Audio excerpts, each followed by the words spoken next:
प्रिय मित्रों, नमो नमः। संस्कृत कौमुदी में आप सभी लोगों का स्वागत है।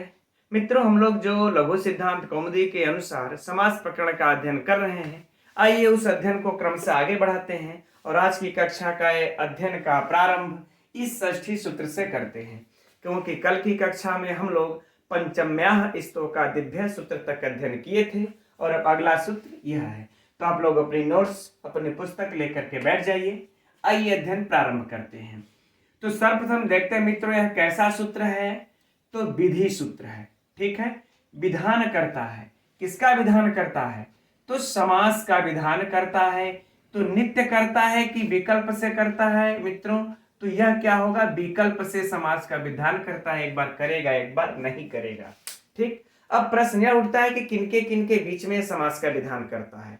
तो अब यहां तो सिर्फ षष्ठी है, तो बाकी देखिए इसके साथ अनुवृत्ति चली आती है। समर्था, पद विधि, सहसुपा, विभाषा, ये सब अनुवृत्ति चली आती हैं। तब इसका अर्थ क्लियर हो जाता है क्या कि षष्ठ्यंत सुबंत का, है ना, षष्ठ्यंत सुबंत का इधर एक तरफ षष्ठ्यंत सुबंत होगा, ठीक, और दूसरी तरफ क्या होगा? इधर भी सिर्फ सुबंत होगा। इधर क्या होगा? सुबंत होगा। सुबंत का मतलब समर्थ सुबंत से ही लिया जाएगा।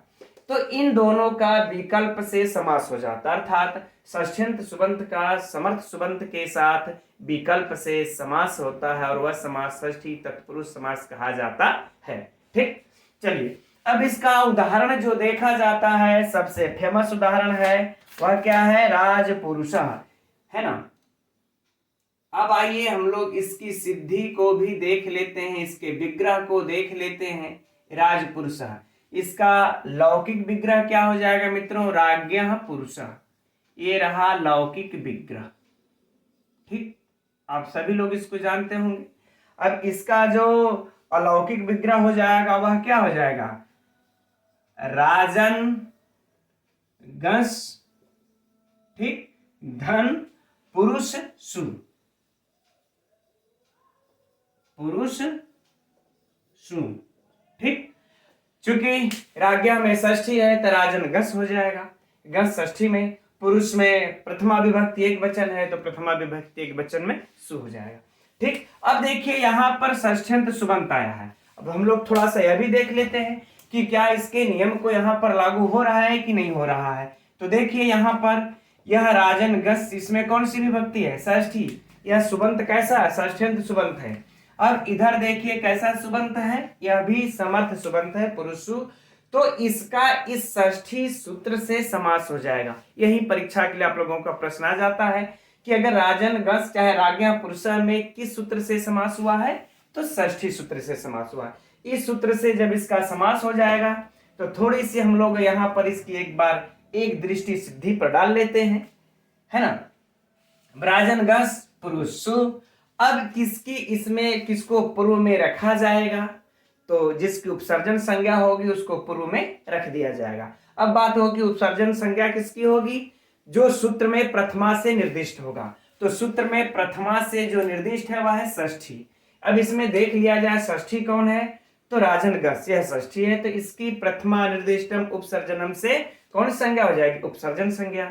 उपसर्जनम पूर्वम से इसका पूर्व में प्रयोग। तो सौभाग्य से यह पूर्व में है ही है तो पूर्व में प्रयोग भी हो जाएगा। अब यह झगड़ा नहीं कर सकता। जब पूर्व में प्रयोग हो जाएगा तो राजन गस पुरुषु, सेम यही चीजें यहां पर आ जाएंगी। अब इसके बाद देखते हैं, अब इसका फिर से वही आगे प्रक्रिया होगी जिसकी चर्चा हो चुकी है, लेकिन एक बार आप लोग पुनः सुन लीजिए उसको। बार बार अगर इसको देखेंगे, सुनेंगे, रिपीट करेंगे तो याद भी हो जाएगा आप लोगों को, है ना।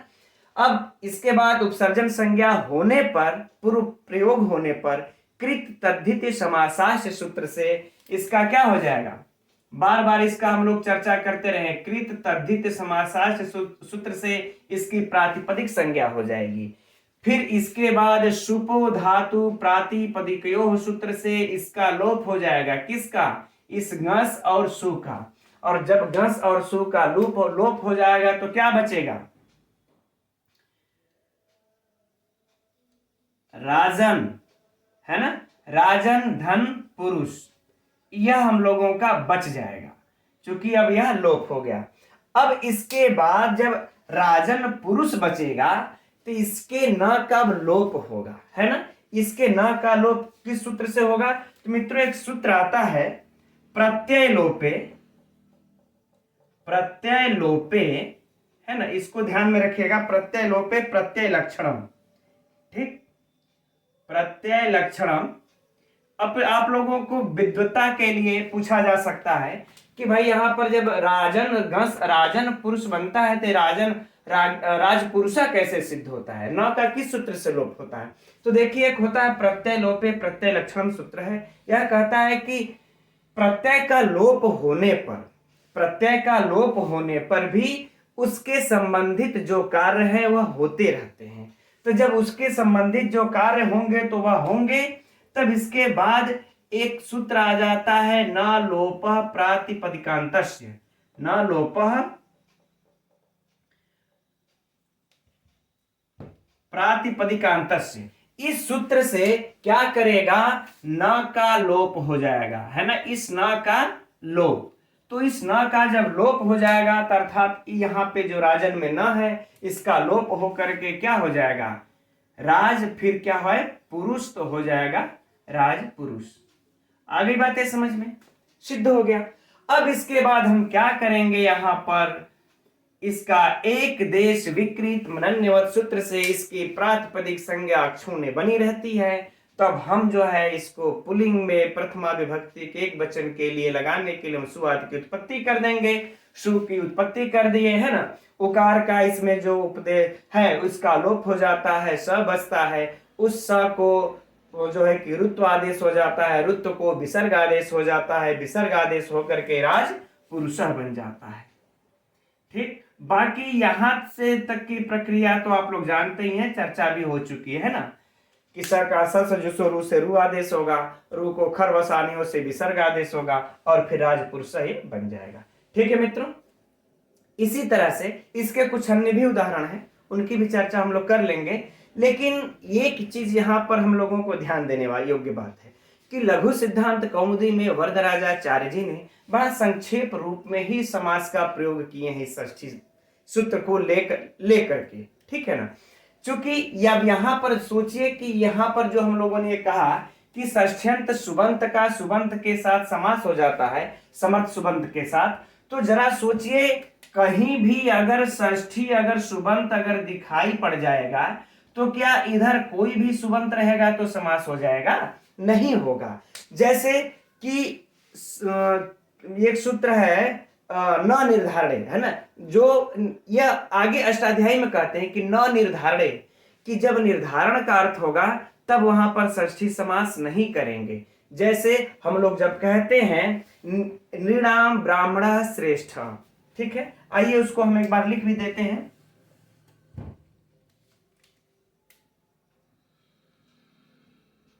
नृणाम ब्राह्मण श्रेष्ठ, है ना।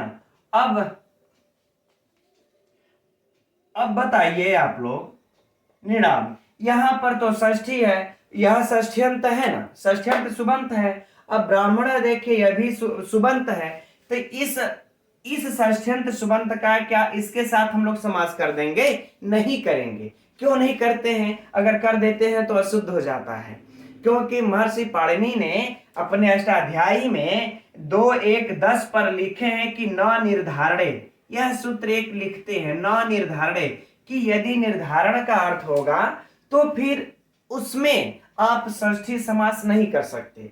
तो यह देखिए, यह षष्ठी जो सूत्र है, यह उत्सर्ग सूत्र है, बहुत बड़ी बातें कह दिया।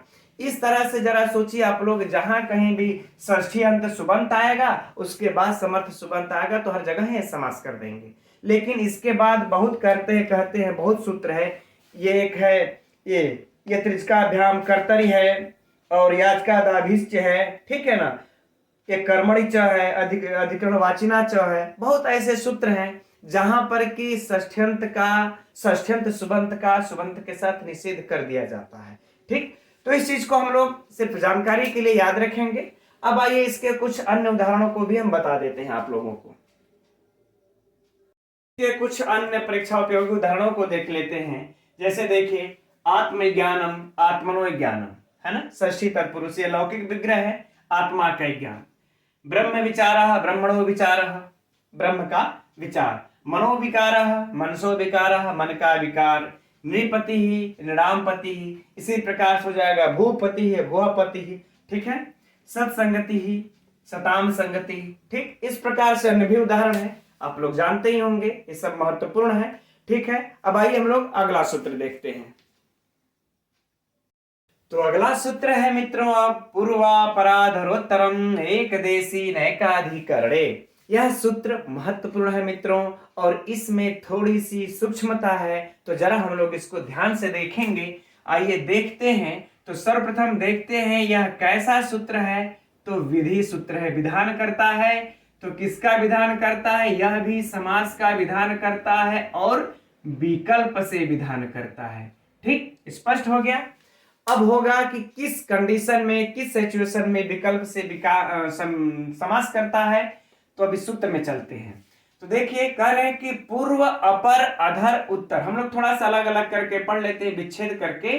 पूर्व अपर अधर उत्तर, यह कितना हुआ? 4। तो यहां से हम लोग इसको अलग कर देंगे। यह 4 यानी कि पूर्व अपर अधर उत्तर, इन 4 अवयववाचक सुबंतों के साथ, अब इन अवयववाचक सुबंतों के साथ किसका समास होता है? तो वह कंडीशन इधर रखा गया है। क्या कह रहे हैं कि एक देशी और एकाधिकरणी, एक देशी एकाधिकरणी के साथ समास होता है। तो अब इन दोनों का हम लोग अर्थ समझेंगे, तभी जो है कि हम लोगों को बिल्कुल इसका अर्थ स्पष्ट हो पाएगा। तो देखिए, एक देश का अर्थ क्या होता है, यह आप लोग अपनी नोटबुक में नोट कर लीजिएगा, नोट्स में। एक देश का अर्थ होता है अवयव। ठीक, अब यहां पर एक देशी है, एक देशी, तो एक देशी का अर्थ क्या हो जाएगा? अवयवी, अवयवी। ठीक, अब देखिए, तो यानी कि अवयव यानी कि अवयवी, अवयव नहीं अवयवी। अब यह अवयवी का यह देखिए विशेषण है। यह क्या है? विशेषण। इसको भी आप लोग नोट कर लीजिएगा कि एक देशी का एकाधिकरणी विशेषण है। तो कह रहे हैं कि यह अवयवी कैसा होना चाहिए, यह एक देशी कैसा होना चाहिए? कह रहे एकाधिकरण। सप्तमी है उसमें एकाधिकरण है। हम लोग एकाधिकरण से एकाधिकरण का अर्थ समझते हैं, एकाधिकरण। अब एकाधिकरण का अर्थ क्या हो जाएगा? कह रहे जिसकी एक आधार हो। एकदम नोट कर लीजिएगा, अगर आप लोगों के पुस्तक में नहीं दिया होगा तब। जिसका आधार एक हो, या फिर कह लें एक वस्तु हो, या फिर कह लें हम लोग कि एकत्व संख्या विशिष्ट हो, एकत्व संख्या विशिष्ट। ठीक, इसको बिल्कुल आप लोग नोट कर लीजिएगा, यह इसका अर्थ हो जाएगा। किसका? एकाधिकरण का। तो अब इसको हम लोग हटा ही देते हैं। इस एक देशी का, इस एक देशी का यह एकाधिकरण क्या है? विशेषण है। क्या है? विशेषण है। अब अर्थ को समझते हैं। कह रहे हैं पूर्व अपर अधर उत्तर, इन अवयववाचक सुबंतों का इस अवयवी, ऐसा अवयवी हो जो कि जिसका एक आधार या एक वस्तु एकत्व संख्या विशिष्ट अवयवी सुबंत के साथ तत्पुरुष समास को प्राप्त होता है विकल्प से। अब आगे बातें समझ में। अब आइए इसका उदाहरण देखते हैं, और यह भी देखते हैं कि इसका यह कंडीशन लागू भी हो रहा है कि नहीं। उदाहरण में उसको भी हम लोग देखेंगे। उदाहरण है इसका मित्रों पूर्वकायः। पूर्वकायः। ठीक, अब पूर्वकायः का लौकिक विग्रह क्या हो जाएगा? पूर्वम कायस्य, पूर्वम कायस्य। अब इसका अलौकिक विग्रह कर ले हम लोग, तो क्या हो जाएगा इसका अलौकिक विग्रह? एक चीज और भी ध्यान रखना है मित्रों, चलिए अच्छा बताते हैं। पूर्वसु धन, पूर्वसु धन काय गस। ठीक, यह इसका अलौकिक विग्रह हो गया। ठीक है ना। अब देखते हैं इसका कंडीशन इसमें लागू हो रहा है कि नहीं। तो देखिए, पहला है कि पूर्वम सु, पूर्वसु, अर्थात इसमें से चारों में से इस एक को होना चाहिए। तो हमारा यह पूर्व यहां पर आ गया। ठीक, तो हमारा इधर वाला यहां से कंडीशन इधर वाला पूरा हो गया। अब इधर यह देखते हैं कि यह कंडीशन लागू हो रहा है कि नहीं। तो इसमें देखिए काय, शरीर, शरीर क्या है? अवयवी। शरीर क्या होता है? अवयवी। यह हम लोग याद रखेंगे, शरीर क्या है? अवयवी। और इसके अवयव, अवयव तो हमारे हाथ पैर होते हैं ना, शरीर क्या होता है? अवयवी। अब यह शरीर देखिए एकाधिकरण है कि नहीं, अर्थात एक वस्तु एकत्व संख्या विशिष्ट है कि नहीं, एक आधार है कि नहीं, तो शरीर तो हमारा एक ही है ना, तो यह एकत्व संख्या विशिष्ट हुआ। तो यहां पर इसका भी कंडीशन लागू हो जाता है। जब लागू हो गया तो हमारा अब समास हो जाएगा, और वह भी किस सूत्र से? अब यहां पर समास प्राप्त हो जाएगा, इसी पूर्वापराधोत्तर सूत्र से। पूर्वापराधोत्तर सूत्र से अब यहां पर हमारा समास हो जाएगा। क्लियर हो गया? ठीक। अब आगे हम लोग इसकी अब सिद्धि में चलते हैं कि पूर्वकाय किस प्रकार से बनता है। तो सेम उसी प्रकार से होगा। इस पूर्व की उपसर्जन संज्ञा हो करके पूर्व में इसका प्रयोग होगा, और पूर्व में प्रयोग हो जाने पर उपसर्जनम पूर्वम से पूर्व में प्रयोग हो जाने पर कृत तद्धिति समासास्य से इसकी जो है कि प्रातिपदिक संज्ञा सुपो धातु प्रातिपदिकों से लोप, और इसके बाद लोप हो जाने पर क्या बन जाएगा? पूर्व काय बन गया, पूर्व काय। अब इसके बाद हम इसको, इसमें क्या हम करते हैं? अब सुआदि की उत्पत्ति कर लेंगे। ठीक, तो यह हमारा काय पर्वलिंगम द्वंद्व तत्पुरुषो हमारा सूत्र काम करेगा। अब यहां पर है ना, पर्वलिंगम द्वंद्व तत्पुरुषो। हमारी पुष्पा बहन कहती हैं कि सर आप सूत्र को पूरा लिखा कीजिए। तो अब देखिए, सूत्र को मैं पूरा इसलिए नहीं लिखता हूं कि थोड़ा सा समय ज्यादा लगेगा, हम बोल देते हैं। अगर आप लोगों को सूत्र के बारे में जानकारी लेनी हो तो ले सकते हैं, है ना। ये पर्वलिंगम द्वंद्व तत्पुरुषो। अब इसके बाद इसका जो है कि जो बाद वाला है काय, यह कौन सा है? पुल्लिंग है। तो पुल्लिंग होने के कारण सुआदि की उत्पत्ति, अब आगे की प्रक्रिया वही होगी, है ना। ऊ का लोप इस संज्ञक होकर के स का फिर सस जुसो रू से रू, रो रफ रेप को फिर विसर्ग, और विसर्ग होकर के क्या बन जाता है? पूर्व काया बन गया, पूर्व काया। ठीक है मित्रों। अब देखिए यह देखिए षष्ठी, जो भी हम लोगों ने षष्ठी सूत्र पढ़ा, उसका यह अपवाद सूत्र है। क्यों अपवाद सूत्र है? क्योंकि उस षष्ठी में तो षष्ठ्यंत जो षष्ठ्यंत सुबंत होता है उसका पूर्व में प्रयोग होता है। अगर वह नियम यहां पर लागू होता तो ये काय बाद में ना होकर के पूर्व में होता, यह काय बाद में ना होकर के पूर्व में होता। इसलिए षष्ठी का अपवाद सूत्र है। इसको भी आप लोग पॉइंट में नोट कर लीजिएगा, अगर पुस्तक में दिया हो तो ठीक है ना। हो सकता है परीक्षा में पूछ दे, तो इसको आप लोग नोट कर लीजिएगा।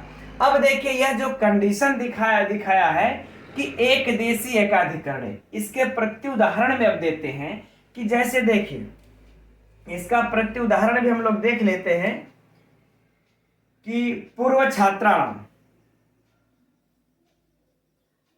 पूर्वस्थ छात्राणाम।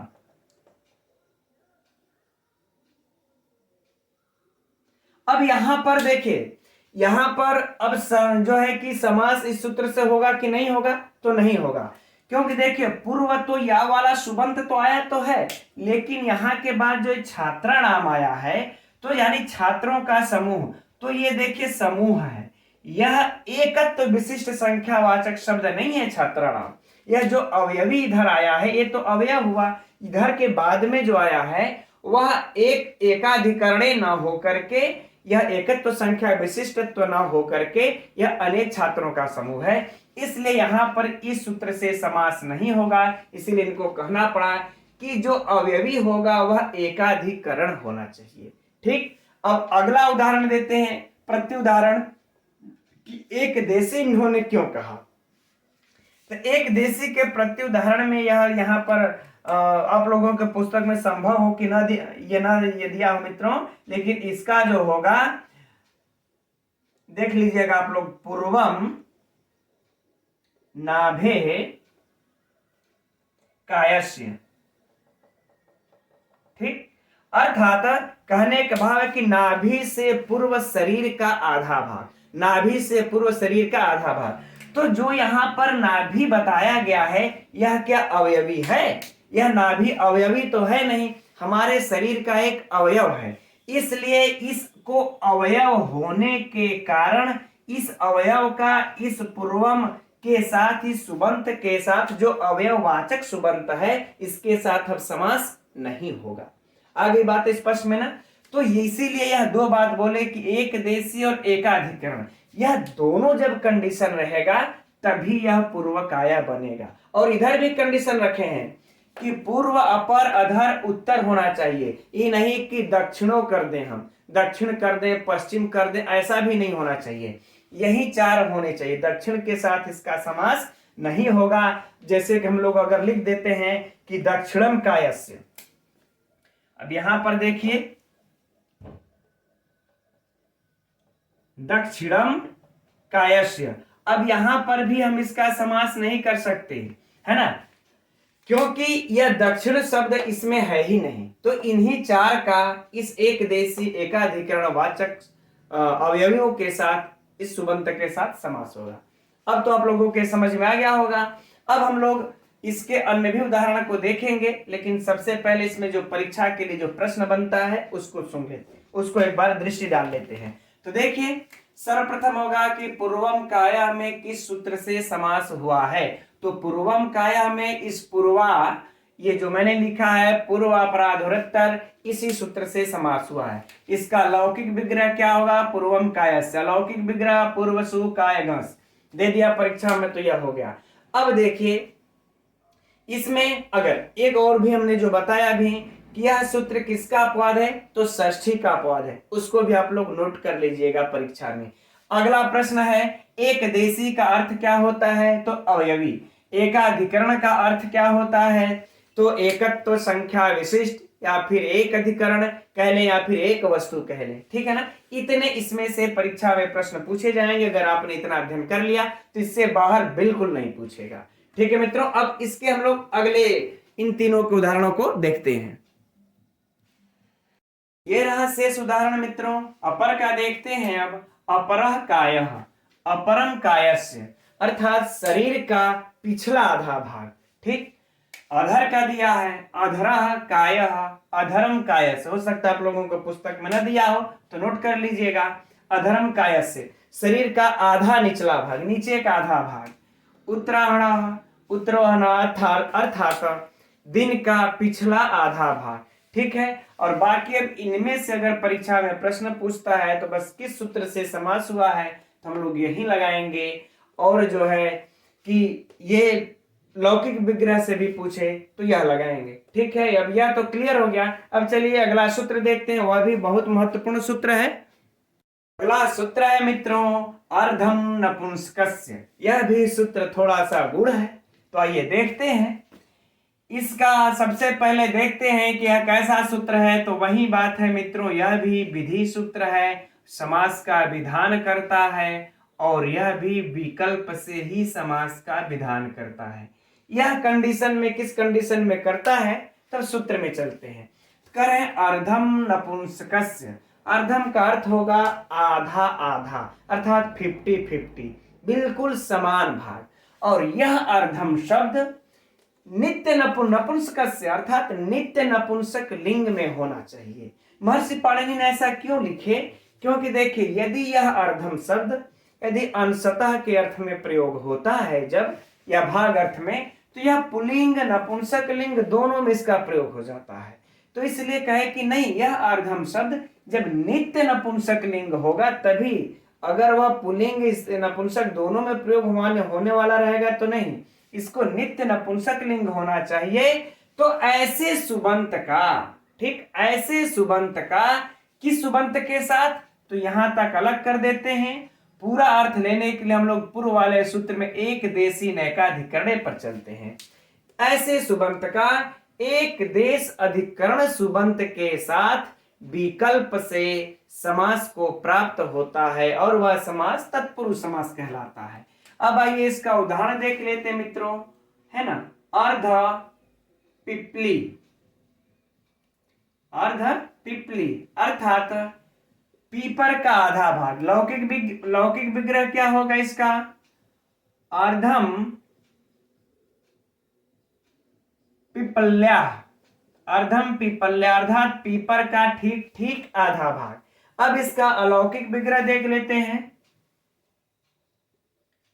तो अर्ध शु धन पिपली गंस, ठीक, यह हो गया हम लोगों का अलौकिक विग्रह, है ना। अब हम लोग यह देखना है कि यह कंडीशन इसमें लागू हो रहा है कि नहीं। तो देखिए अर्धम सु यहां पर जो आया है अर्ध नपुंसकस्य से बिल्कुल यह नियम यहां पर फॉलो हो रहा है। यह ठीक ठीक पीपर का आधा भाग, कैसा, पीपल का ठीक ठीक आधा भाग, तो यह ठीक आधे में आया आती है, नपुंसक लिंग हुआ और अर्ध शब्द तो आया ही है, ये कंडीशन लागू। अब जो पिपली गंस है यह देखते हैं एक अधिकरण और जो है कि एक देशी है कि नहीं। तो पीपल देखिए हो गया अवयवी, है ना, यानी कि अवयवी यहां पर हमें मौजूद मिला, ठीक हो गया, हम मान लिए अवयवी यहां पर हमें प्राप्त हो गया। अब इस अवयवी को देखेंगे एक अधिकरण है कि नहीं। तो देखिए पीपल एक ही पीपल की बात कर रहे हैं, पर बहुत ढेर सारे पीपल की बात नहीं कर रहे हैं। तो एकत्व संख्या विशिष्ट है यह अवयवी कैसा है, पीपल एकत्व संख्या विशिष्ट। तो अब हम इनको यहां पर इस सूत्र के इस अर्धम नपुंसकस्य इस सूत्र के द्वारा हमको यहां पर समास प्राप्त हो जाता है ना। इस सूत्र से समास हो गया, समास हो जाएगा, फिर से बाकी प्रक्रियाएं वही होंगी।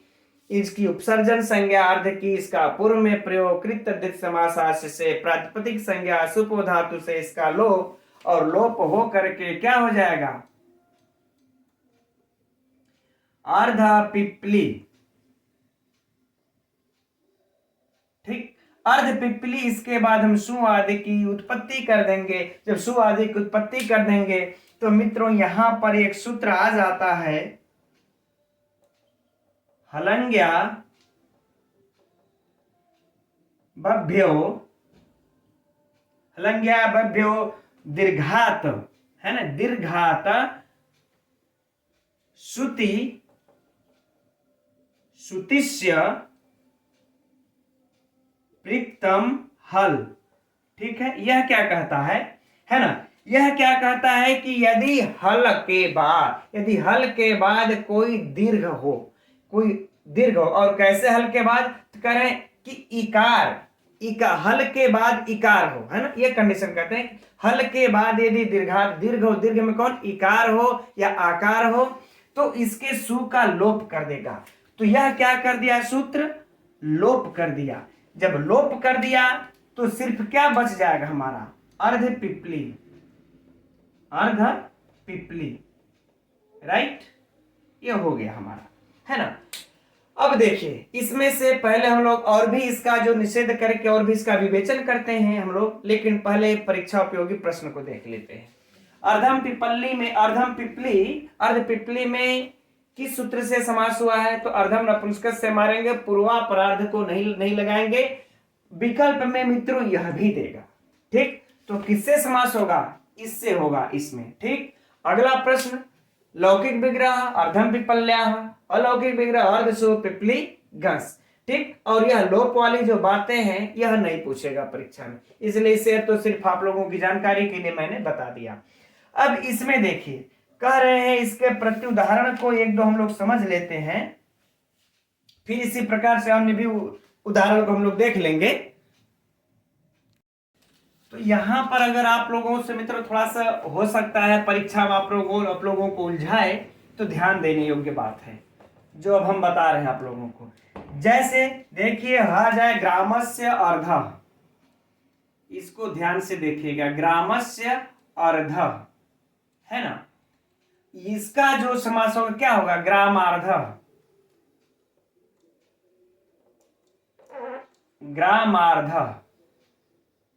ठीक। अब यहां पर भी देखिए समास हुआ है, यानी कि ग्राम का आधा भाग, नगरस्य अर्ध, इसी प्रकार से हो जाएगा नगरस्य अर्ध, ठीक है ना, नगरस्य अर्ध,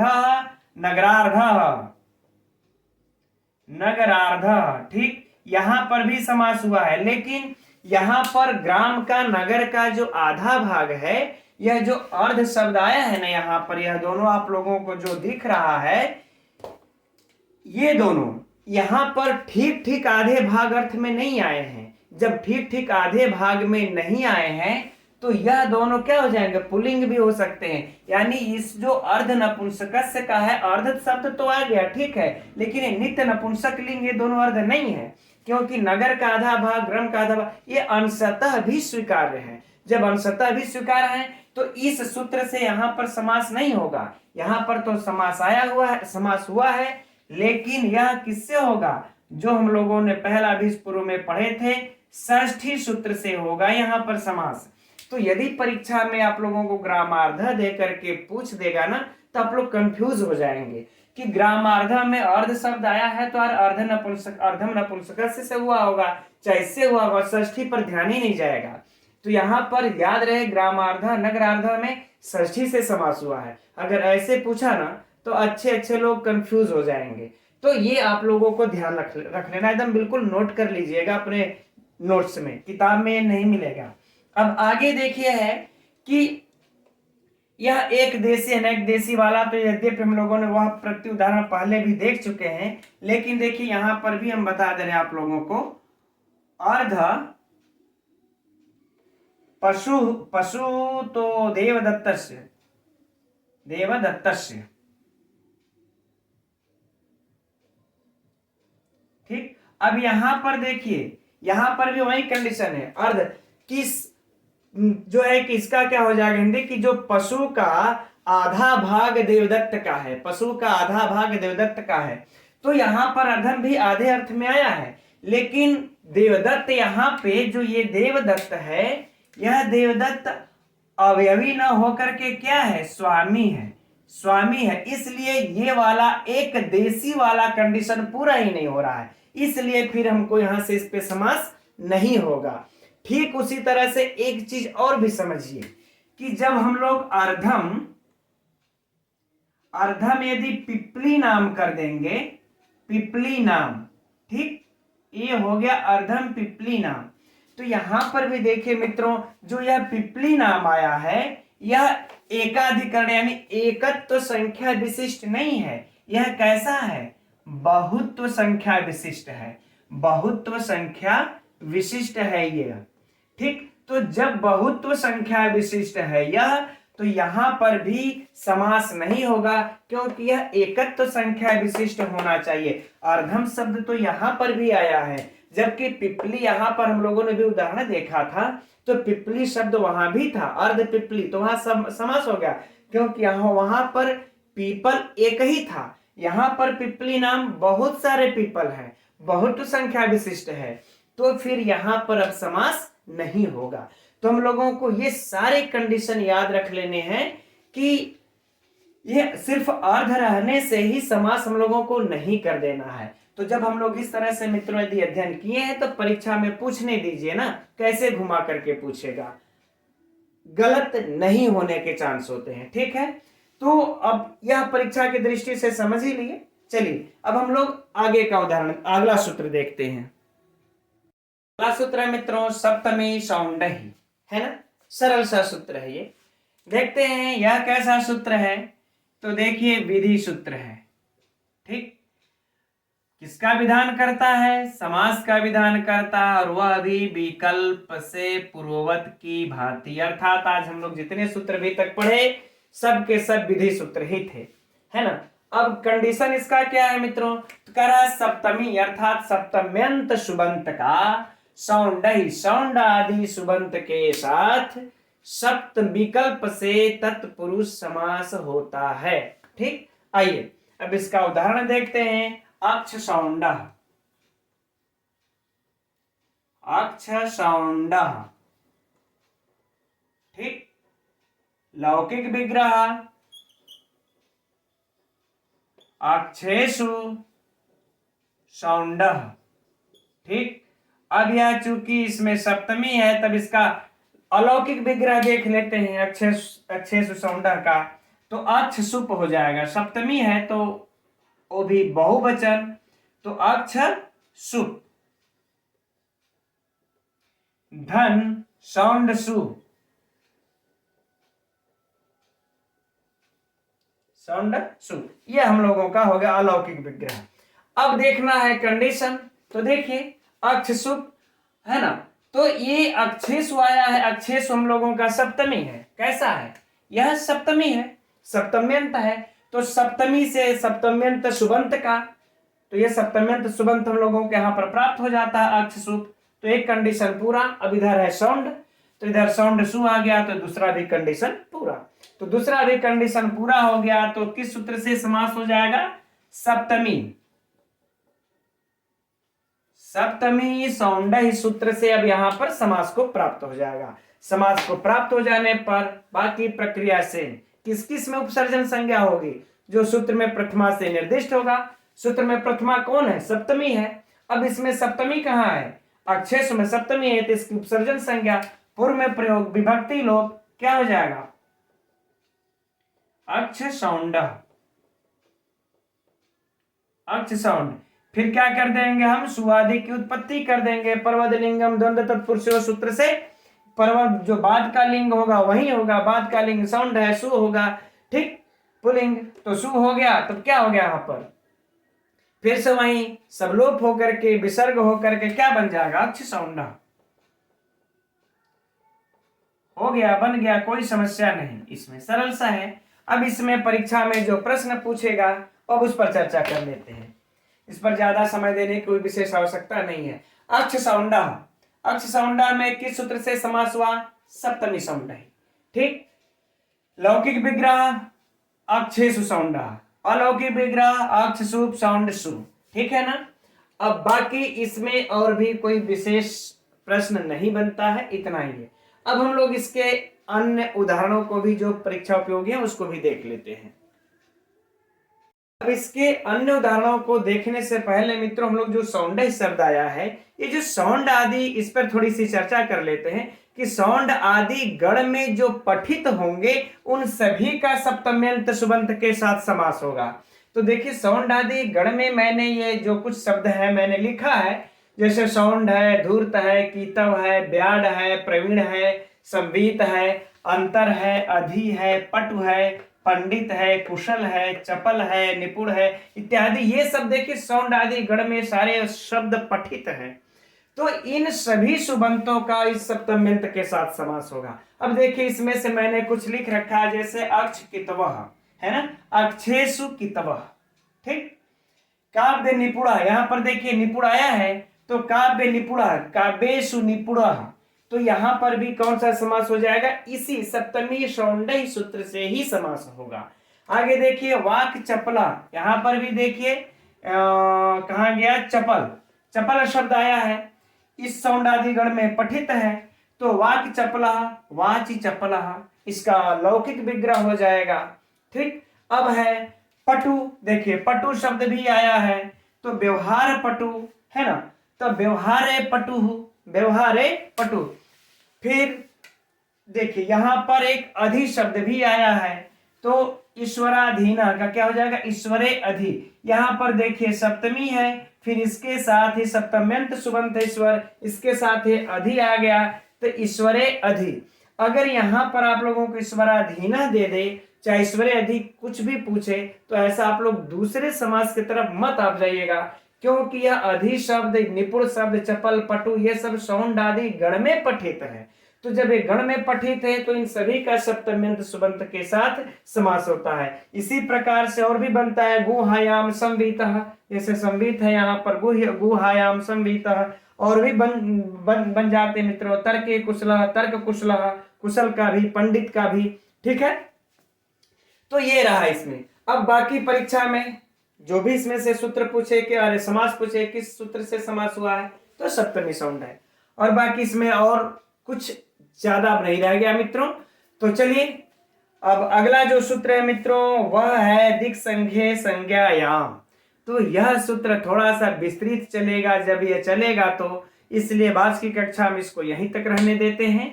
कल से एक नया जो है कि शुरू होगा सूत्र दिक् संघे संज्ञायाम, सब तरह से ऐसे में बनता है।